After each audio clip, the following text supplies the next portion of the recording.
Ce matin, effectivement, j'aimerais vous parler de paix. Qui c'est qui aime la paix? Oh, il n'y en a pas beaucoup. Mes amis, levez même les pieds. Je vais dire, mais celui qui n'aime pas la paix, il a un problème. Ou alors, il est possédé, hein? Mais qui n'aime pas la paix? Alléluia. J'aimerais qu'on mette ce premier verset sur Jean 14, verset 27. Jean 14, verset 27. C'est Jésus qui parle. Écoute bien, c'est Jésus qui parle. Et Jésus dit quoi à ses disciples? Qu'est-ce qu'il dit ce matin à son église, ici? Il dit, je vous laisse ma paix. Je vous donne ma paix. Je ne vous donne pas comme le monde donne, que votre cœur ne se trouble point et ne s'alarme point. Amen. Jésus a dit, je vous laisse ma paix. Jésus est le prince de paix, n'est-ce pas? Je vous donne ma paix, mais pas comme le monde donne. Aujourd'hui, nous vivons dans un monde, et l'une des plus grandes préoccupations de notre monde ou de notre société aujourd'hui est la recherche de la paix. N'est-ce pas? L'être humain est en recherche constante de paix et de sécurité durable. Nous voyons combien les gens, quand ils sont dans l'insécurité, eh bien, cherchent la sécurité et la paix. Parce que ça fait partie de l'être humain dès sa création. Quand Dieu a créé l'homme et la femme, dans le jardin d'Éden, il y avait cette paix, la plénitude de la paix de Dieu. Aucune inquiétude. Et l'homme était en parfaite santé, morale, psychique et physique. Alléluia. Et le monde qui cherche une paix, eh bien, il ne la cherche pas au bon endroit parce qu'il ne connaît pas l'auteur de la paix. Et il va essayer de la trouver sous différentes formes. Il va essayer de trouver un havre de paix ou des sentiments qui amènent la paix. Souvent, on cherche pour nos vacances des lieux que l'on appellera havre de paix. N'est-ce pas? Qui c'est qui aime passer ses vacances où il y a une plage avec 600 000 personnes et vous êtes au milieu comme ça et là vous vous dites « Enfin les vacances !» Non, non, qu'est-ce qu'on cherche? Je vous avoue, moi, avec mon épouse, cet été, on est parti une petite semaine dans le Vercors. Là-haut, vous savez où? C'est le Grand Nord, hein, parce qu'on est parti de 30 degrés, on est monté à 15 degrés. Mais, on respire. Et on est capable d'entendre la voix de Dieu différemment que quand on est dans la vallée. On a besoin, bien sûr, d'havre de paix. Mais ce n'est pas là-dedans que tu trouveras la paix de celui qui est l'auteur de la paix. Amen. Même les hommes, il nous dit dans 1 Thessaloniciens 5, verset 3, « Quand les hommes diront paix et sûreté, alors une ruine soudaine les surprendra comme les douleurs de l'enfantement surprennent la femme enceinte, et ils n'échapperont point. » Même quand l'homme cherche la paix et la sécurité, elle ne peut pas venir parce qu'elle n'est pas en lui. Et du coup, c'est une pseudo-paix.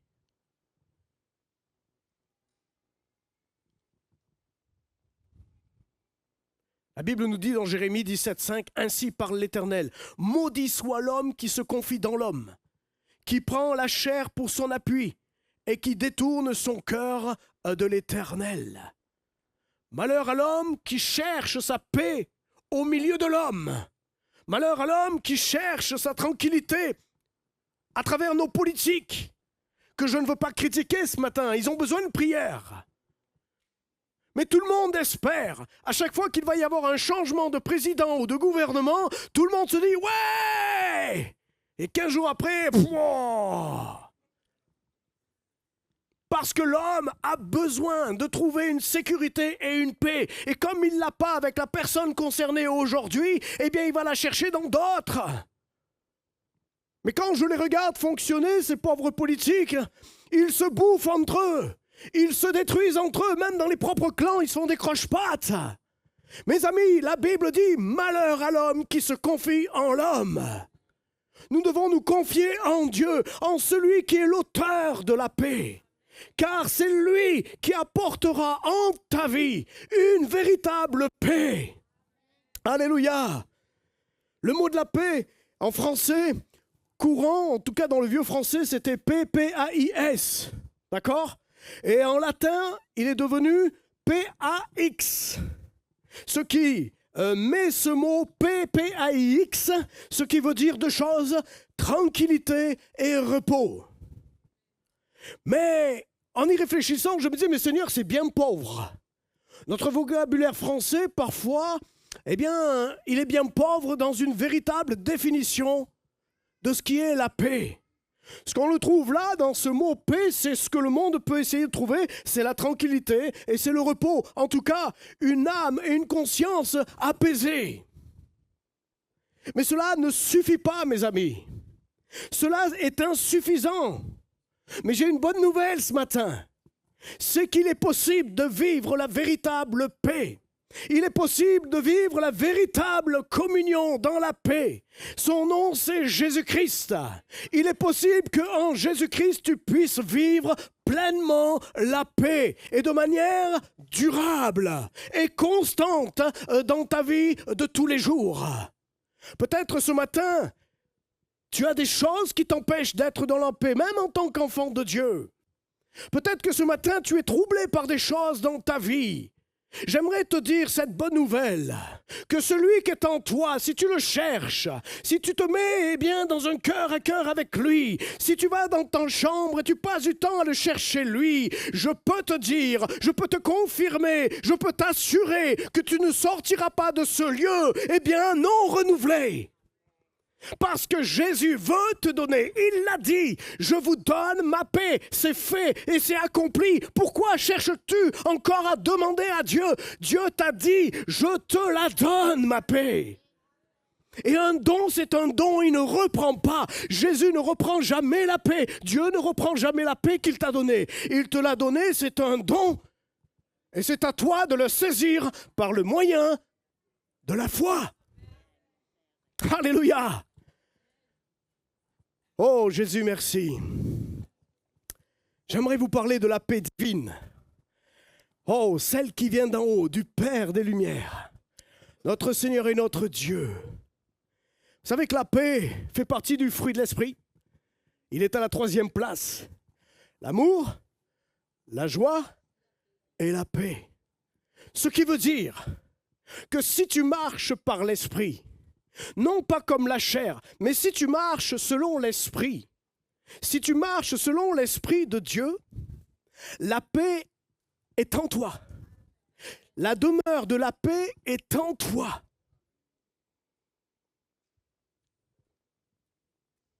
Mon ami, c'est sûr que si tu marches selon la chair, ou si tu es dans une relation avec Dieu tellement déséquilibrée, je peux comprendre que les tempêtes de ta vie vont t'amener à être dans plein de questions et dans des troubles.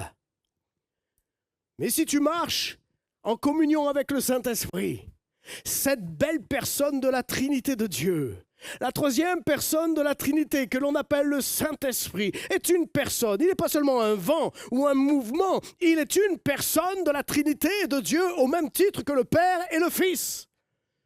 Il est celui qui t'a révélé un jour le Messie, Jésus-Christ.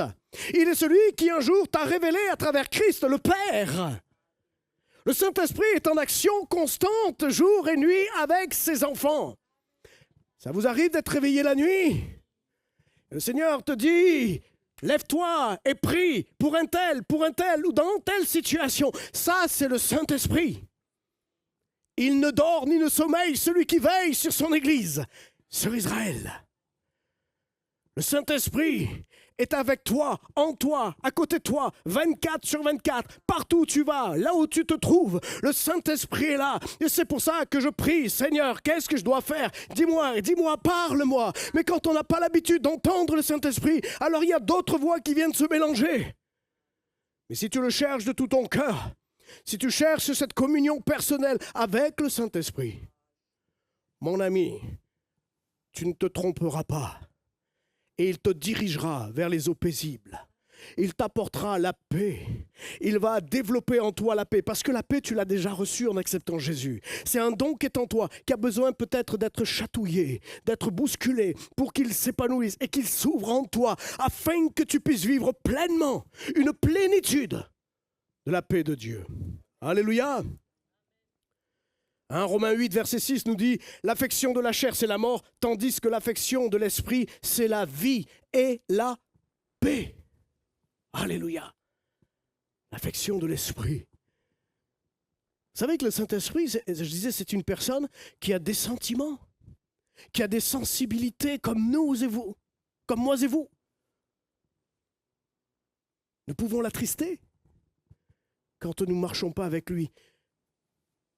C'est comme si j'avais mon épouse à côté de moi tout le temps, mais je ne lui parle jamais. C'est comme si je n'avais pas de relation avec mon épouse, mais elle est là à côté de moi.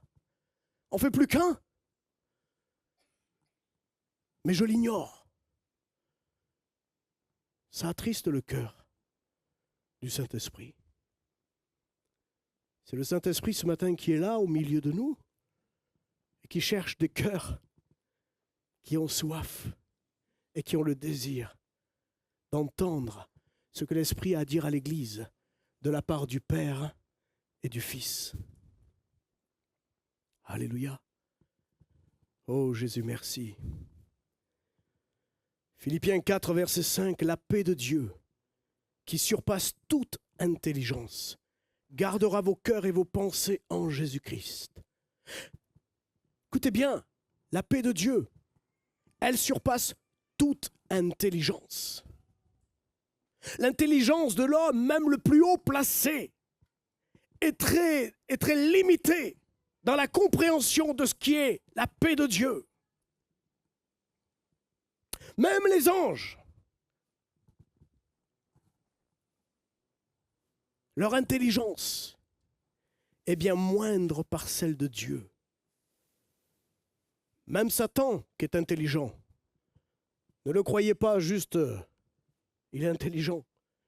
Il connaît la parole de Dieu. Et il sait comment amener l'Église dans le péché ou dans l'éloignement, même avec la parole de Dieu. C'est pour ça qu'il nous faut faire très attention quand on dit « Dieu m'a dit ». D'où le discernement dans l'Église. Parce que quand quelqu'un vient te voir et te dit « Dieu m'a dit », qu'est-ce que tu veux répondre? Eh bien, si tu as dit, je ne peux plus rien dire. Ça peut être un danger. Et il nous faut discerner. Je disais au prédicateur hier que depuis quelques mois, il y a des personnes qui viennent dans l'église et qui restent jamais longtemps, merci Seigneur, parce qu'il n'y a pas l'Esprit de Dieu sur eux, juste pour mettre de la discorde. Et le Seigneur a permis qu'on désamorce 3 situations pour pas que l'Église soit infectée par des choses qui sont mensongers ou qui veulent faire tomber sous la loi. Et nous avons besoin du discernement, de l'intelligence de Dieu qui dépasse toute autre intelligence. Alléluia.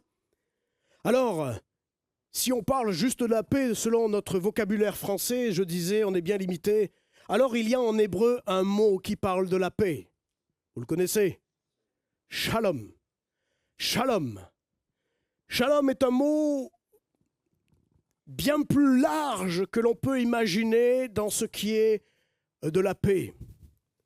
Le shalom, bien sûr, est un équivalent de la paix dans notre langue française, mais aussi une complétude, c'est-à-dire quelque chose de complet ou d'achevé, quelque chose qui est bien plus large que simplement un sentiment ou une émotion.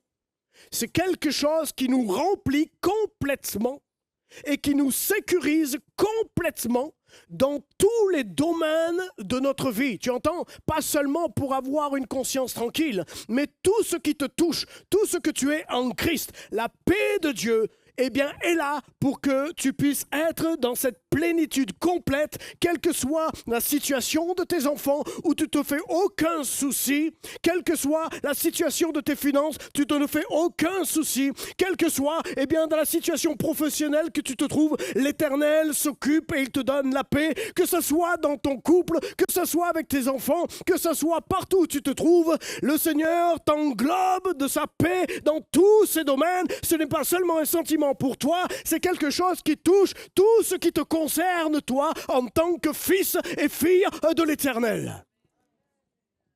Quand on dit shalom, on est en train de dire que Dieu te bénisse, que Dieu te guérisse, que Dieu t'ouvre des portes, que le Seigneur te donne ses bénédictions, que les écluses du ciel s'ouvrent sur ta vie. Oui, l'humilité fait partie du chrétien, mais attention, il y a beaucoup d'enseignements où on nous dit de rester toujours au plus bas. On ne t'enseigne pas que dans la paix de Dieu, dans le shalom de Dieu, tout est accompli. Tu as tout reçu. Il ne te manque rien. Tu as pris cette conscience que Dieu s'occupe de toute ta vie, de A à Z. Et qu'il prend soin des tiens. Pourquoi? Parce que tu es un bien-aimé de Jésus-Christ. Pourquoi il s'occupe de tes enfants? Parce que tu es un fils du royaume des cieux. Et tu t'approches de ton Père dans le royaume des cieux. Tu es assis à côté de lui. Et tu lui dis, Seigneur, merci parce que mes enfants sont sous les ailes du Tout-Puissant. À l'abri du Tout-Puissant. Sous les ailes du Très-Haut. Oui, Seigneur, le travail va mal. Mais merci, Seigneur, parce que tu t'occupes de mon travail. Je me souviens une fois une situation où j'étais dans mon lieu de travail il y a de nombreuses années de cela. Je travaillais en CHRS, en centre d'hébergement des réinsertions sociales. Et puis j'étais dans un bureau où il y avait d'autres personnes qui travaillaient avec moi et une personne ne me supportait pas. Je pense qu'elle ne supportait pas Christ en moi.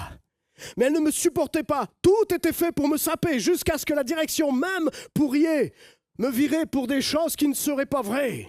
Il y avait toute une pression, il y avait tout un environnement. Et je me suis laissé aller malheureusement dans ces pensées-là pendant un temps, à me lamenter devant Dieu. Mais Seigneur, pourquoi? Mais Seigneur, que vas-tu faire? Mais Seigneur, ceci, mais Seigneur, jusqu'à ce que le Seigneur me fasse comprendre. Je t'ai donné ma paix. Et dans cette paix, même ton travail est appelé à être dans la paix. Et là, j'ai commencé à prier autrement, vous savez. Priez comme vainqueur, Seigneur, merci, parce que tu t'es déjà occupé de ça, et il va se passer quelque chose dans cette salle. Quelques jours plus tard, à peine une semaine, je rentre au bureau, puis il n'y a qu'une seule personne qui rentre aussi avec moi, une secrétaire. Je me dis, tiens, la personne n'est pas là, bon, peut-être malade ou absente pour la journée. Et puis je me tourne vers la deuxième, je dis, tiens, un tel n'est pas là. Elle me dit, non, non. Depuis 2 jours, eh bien, elle a été mise ailleurs, sans qu'on sache pourquoi. Elle a été déplacée. L'Éternel s'occupe de ses enfants. Mes amis, quand tu mets ta confiance dans la paix de Dieu, celle qui englobe toutes choses pour ta vie, tu n'as rien à craindre.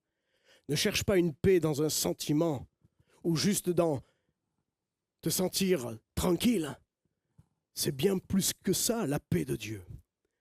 C'est complet, à la perfection. C'est sûr et solide. C'est paisible et quiétude. C'est être en sécurité dans tout notre être entier. Et même esprit, âme et corps. Quand ton esprit va bien, ton âme est dans la paix. Quand ton âme est dans la paix, ton corps est en bonne santé.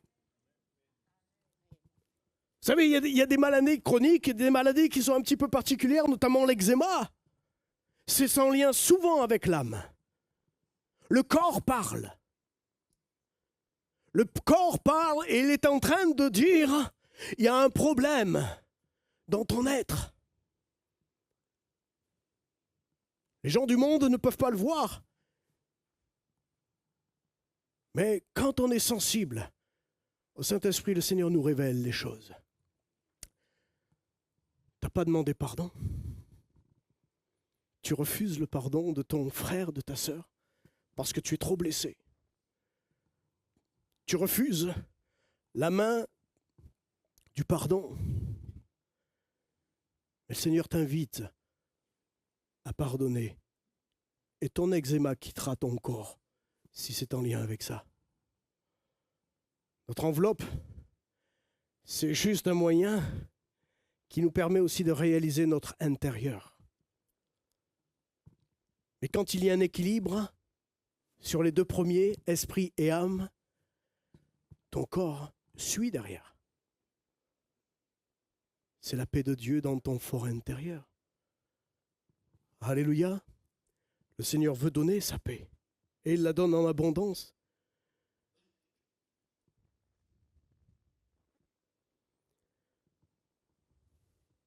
Le shalom complet et perfection, sûreté, solidité, toutes ces choses-là sont la plénitude pour notre vie. Dieu veut te donner une paix complète. Complète. Et je parle aux mamans qui n'ont pas encore tous les enfants en Jésus-Christ. C'est le moment de vivre la paix de Dieu pour eux. Le père du fils prodigue n'était pas inquiet une seconde. Chaque jour, il se mettait à l'horizon à regarder, mais il savait qu'un jour son fils allait revenir. Le père regarde tes enfants et il les voit. Dieu les connaît, quel que soit le parcours qu'ils sont en train de prendre aujourd'hui, qui pourrait t'effrayer et t'amener une peur. Ne regarde pas à ça, mais regarde que tu fais partie de la royauté de Dieu. Tu fais partie, tu es fils et fille de Dieu. Et tu as le droit de revendiquer tes droits même sur ta famille. Tu as le droit de réclamer que tes enfants viennent à Jésus-Christ. Tu les rappelles à Christ. Et tu rappelles à l'ennemi que ce sont des êtres qui ont été créés pour être sauvés et sauvés pour l'éternité. Moi et mes maisons, nous servirons l'Éternel. Alléluia. Mes sœurs, ne vous inquiétez pas. Mettez votre confiance dans la paix de Dieu. Que cette paix en vous vous inonde dans tous les domaines. Et il s'occupe de vos enfants. Il s'occupe même s'ils ont 30, 40 ans. Il s'en occupe. Commence plutôt à louer le Seigneur. Commence plutôt à le remercier pour ce qu'il est en train de faire spirituellement. Alléluia. Parce que ce n'est pas vous qui allez changer la situation de vos enfants. Vous allez pouvoir faire de la morale. Mais vous allez les gonfler, les fatiguer. Et ils vont prendre une direction bien opposée. Remets ton sort à l'Éternel, nous dit la parole. Remets ton sort à l'Éternel. Alléluia. Il y a dans la paix, la santé, la sécurité, la prospérité aussi. Alors bien sûr, attention, je ne prêche pas la prospérité comme on peut entendre souvent que la prospérité. Le mot prospérité n'est pas un gros mot. Dieu nous demande d'être prospère en toutes choses, de réussir en toutes choses. Sois pas à la queue, mais sois à la tête. Tu comprends? Tu as le droit d'être prospère dans ton entreprise professionnelle si tu l'as confié en l'Éternel et que c'est lui qui dirige toutes choses et tu n'es juste, eh bien, celui qui est conduit par le Saint-Esprit pour gérer à bien ton entreprise. Dieu dira à Josué, si tu ne te détournes ni à droite ni à gauche de la loi, eh bien, tu réussiras dans tes entreprises. Oui, Dieu veut que tu sois prospère, mais pas n'importe comment, pas par l'orgueil de la vie, pas par le sentiment que moi je... C'est juste la grâce de Dieu. Tu as une bonne santé aujourd'hui, c'est la grâce de Dieu. Tu peux te lever ce matin, c'est la grâce de Dieu. Oui, tu peux prospérer. Et je ne veux pas en faire un gros mot. Je ne veux pas en faire un mot où on dit « Oh là là, pas de ça ». Oui, il y en a qui ont exagéré. Oui, il y en a qui ont dit n'importe quoi sur la prospérité, comme si tu pouvais vivre même presque sans Dieu, tu serais quand même prospère, parce qu'un jour tu as donné ta vie à Jésus. Non, si tu ne marches pas dans la vérité, si tu ne marches pas selon le conseil de la parole de Dieu, alors tu ne peux pas prospérer. Mais si tu es un homme de cœur, si tu es un homme de l'esprit, si tu es un homme de Dieu, eh bien Dieu veut que tu prospères en toutes choses. Dieu veut que tu sois aussi en bonne santé. Vous savez, on a négligé le don de guérison. On le sait, intellectuellement on le sait, on le lit même dans la Bible. Jésus guérissait, et on dit waouh, waouh, waouh, waouh. Mais qu'en est-il réellement dans nos vies? Nous devons nous réapproprier la parole de Dieu. Il y en a qui me disaient, oui, mes frères, ça c'est pour le temps des disciples. Jésus a dit, moi je n'ai pas changé. Quand j'étais avec les disciples, aujourd'hui je suis le même et je le serai jusqu'au bout. Et ce que j'ai fait, je continue à le faire et je vous invite même à vous y appliquer. Et là on est sur autre chose, hein. On ne va pas sortir du sujet. On y viendra peut-être un jour. On va se laisser conduire. Alléluia. La paix de Dieu, c'est qu'il s'est occupé de tout pour ta vie. C'est comme une muraille à 360 degrés. L'Éternel t'est favorable. Il te garde, pourvoit et te bénit de toutes sortes de bénédictions. Le shalom de Dieu, c'est qu'il veut globalement te bénir. État de plénitude où tous les besoins sont satisfaits au règne de la justice de Dieu. Alors quand on n'a pas trop l'habitude à ça, on s'est dit, déjà les premiers, ok, mais alors, ça me dépasse. Ça me dépasse. Mais est-ce que vous ne croyez pas que Dieu prend plaisir à bénir ses enfants? Quel parent qui prend plaisir à châtier pour châtier, à maltraiter pour maltraiter? Si ton fils te demande un pain, tu lui donneras une pierre? Non. Alors notre Dieu, qui est bien plus intelligent que nous, au-dessus de toute chose, crois-tu qu'il prend plaisir dans la situation dans laquelle tu te trouves aujourd'hui? Non. Il t'invite à venir à lui. Il t'invite à redécouvrir plusieurs facettes de ce qu'il est.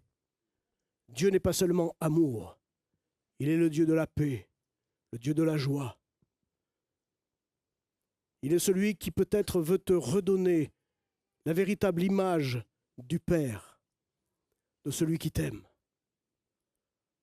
Vous savez, plus on connaît Dieu, et moins on est surpris. Alors je ne sais pas si vous connaissez cette pub où cet homme habitué de vivre avec son épouse sans lunettes quotidiennement. C'est classique, il connaît sa femme. Hein? Ça fait 30 ans qu'il est avec elle. Et puis le jour où le petit sien lui pose une paire de lunettes, ah, c'est toi. Choc. Ah, alors il l'enlève, hein? Ou alors il ne l'enlève pas. Ça lui appartient. Qu'est-ce que je veux dire par là, chers amis? On va être surpris de qui est Dieu.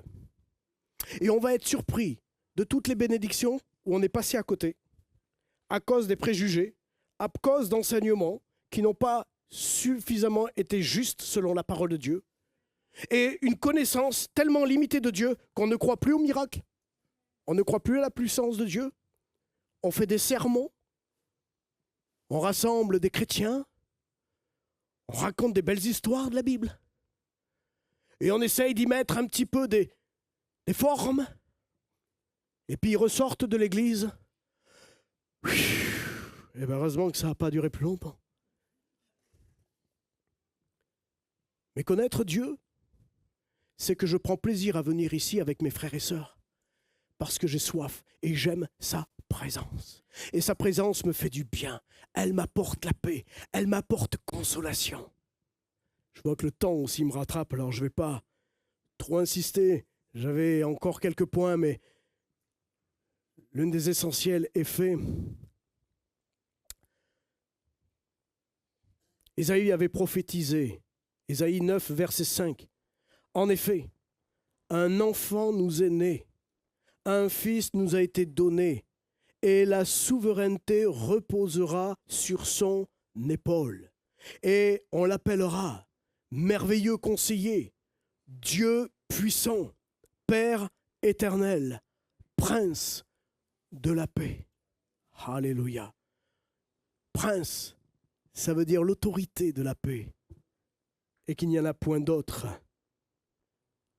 Éphésiens 2, verset 13, « Mais maintenant, Jésus-Christ, vous qui étiez jadis éloignés, vous avez été rapprochés par le sang de Christ, car il est notre paix. » Amen.